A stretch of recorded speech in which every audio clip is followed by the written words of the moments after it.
Comment s'appelle-t-elle? Comment s'appelle-t-elle? Les guerrières de la dernière. La question de l'égalité entre les femmes et les hommes, entre les filles et les garçons, le féminisme, les féminismes, c'est des questions qui m'interpellent beaucoup et c'est des questions qui pour moi sont fondatrices de notre société. Et je crois très important que les centres sociaux travaillent sur cette question-là et réfléchissent aussi sur cette question-là pour pouvoir ensuite le transmettre à l'ensemble des publics qui fréquentent les centres sociaux parce que c'est là que se nouent les choses. Et je précise juste que ça n'est pas un combat des filles contre les garçons ou des femmes contre les hommes, c'est un combat de tous et de toutes pour l'amélioration de la société. Je pense que la journée d'aujourd'hui, elle construit une conscience féministe chez les professionnels et chez les administrateurs et que c'est bien qu'on ait tous cette préoccupation de mixité à la fois sociale mais aussi sexuelle, qu'il y ait des hommes et des femmes au sein des centres sociaux. Et puis c'est quand même la place idéale et le lieu idéal pour faire des projets autour de... évidemment des clichés, mais de l'éducation. Par exemple, quand on fait des projets autour de la parentalité, c'est important qu'on puisse parler de la façon dont nous, les femmes, on éduque nos garçons, par exemple. Nous venons d'assister à la projection du film que vous avez réalisé, Fatima. Est-ce que c'était important pour vous que ce film soit vu au sein de l'université régionale des centres sociaux ? Oui, j'ai trouvé que c'était une rencontre très forte, avec des interventions très belles et puis des choses qui se sont exprimées qui, moi, m'ont beaucoup touché et intéressé.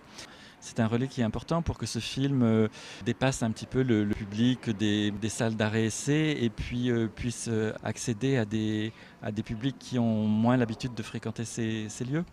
Quelques-uns des films que j'ai faits, que j'ai présentés par l'intermédiaire de centres sociaux ou d'associations, c'était des discussions très importantes, très fortes, en particulier à propos de films comme Samia ou Dans la vie. Moi, je trouve que c'est important, oui.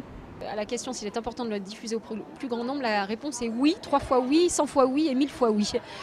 Sur la thématique qui nous concerne aujourd'hui, parce que ce film, il parle de plein de choses. Je vais m'attacher simplement à la question de l'égalité entre les femmes et les hommes. Dans ce film, on voit une femme qui est une mère célibataire, qui éduque seule ses 2 filles, qui est femme de ménage.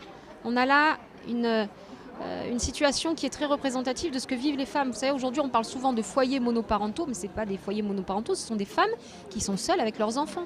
On le voit dans le film, le papa, il est assez formidable, ce papa, mais il ne vit pas, lui, le quotidien, les difficultés au quotidien. Je crois qu'à partir de ce film, des échanges extrêmement enrichissants peuvent avoir lieu. En tout cas, c'est un petit bijou, vraiment.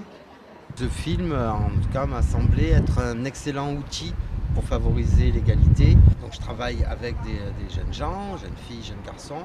Les débats autour de ce film, je pense, pourraient apporter beaucoup de choses, aussi bien aux filles qu'aux garçons, dans la représentation qu'ils ont aussi de leur mère, de leur père. Je dirais aussi que l'enfance, c'est le départ. C'est le départ et faire participer aussi dans un débat comme ça des enfants et des familles, c'est très important. Toute cette vie menée par une femme ou autre, et par une famille dans une société qui n'est pas forcément à l'écoute de l'individu, c'était très beau. Le fait de l'aborder de façon simple et directe, comme ça, et du coup on se sent tous dedans.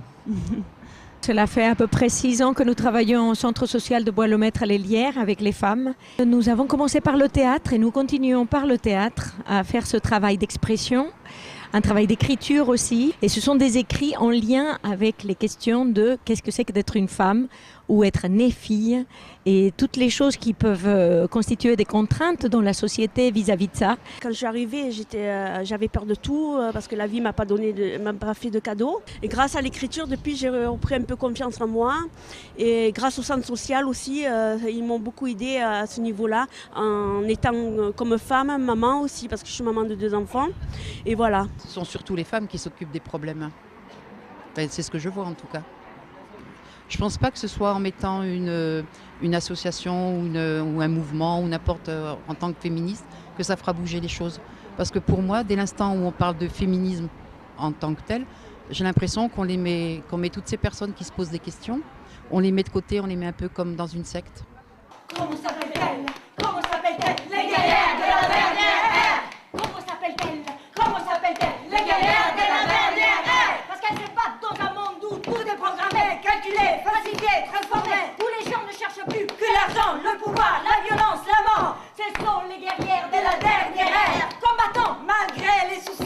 la vie. Écrivons malgré la peur, du refus, du mépris.